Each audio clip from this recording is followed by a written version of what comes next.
बड़े किसान नेता सतपाल मलिक चले गए उस दुनिया में जहाँ से कोई लौट के नहीं आता।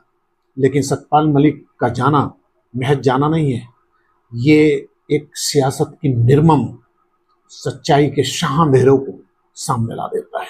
मलिक पिछले 3 महीने से गंभीर हालत में आरएमएल हॉस्पिटल में भर्ती थे।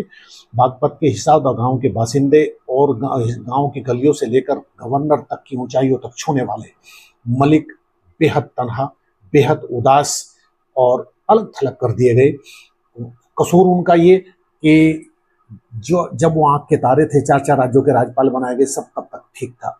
जैसे जम्मू कश्मीर के दौरान उन्होंने कीरू हाइड्रो प्रोजेक्ट में 2200 करोड़ के घोटाले का जिक्र किया और उन्होंने कहा कि 150 करोड़ की मुझे रिश्वत दी गई, बस पासा पलट गया, दिशा बदल गई और मलिक सरकार के निशाने पर आ गई। पुलवामा हमला हो में सीधे उन्होंने निशाने पर लिया।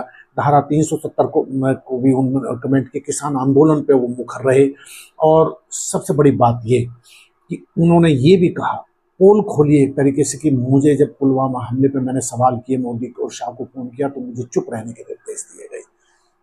और सबसे बड़ी बात देखिए कि उनका दर्द था। उन्होंने कहा भी मैं किसान का बेटा हूं, झुकूंगा नहीं। कि सीबीआई ने मेरे खिलाफ ही 2200 करोड़ के मामले में चार्जशीट दाखिल कर दी, शिकायत मैंने की, ऐसा भी कहीं होता है क्या? उन्होंने कहा किसान का बेटा हूं, झुकूंगा नहीं। जिस कौम से बिलोंग करता हूँ वो संघर्ष करना जानती है। मेरे पास कुछ नहीं खोने के लिए, एक कमरे के मकान में रह रहा हूँ और यदि मेरे पे पैसा होता तो मैं राम मनोहर लोहिया हॉस्पिटल में भर्ती क्यों होता? कई सवाल है। 3 महीने वो भर्ती रहे, उन्हें देखने कौन गया?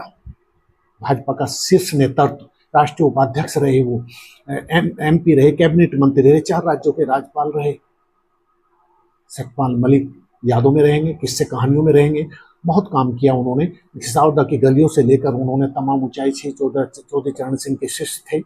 और ये देखिए लोहिया से भी प्रभावित रहे। विश्वनाथ के करीब उन्हें अजात शत्रु माना जाता था सियासत में, लेकिन देखिए अपनी पार्टी में आखिरी दिनों में बेहद अलग थलग और तनहा कर दिए गए। मलिक साहब सैल्यूट, बहुत काम किया आपने। 5 दशक लंबी सियासत, प्रखरता, बेबाकी, याद आएंगे आप।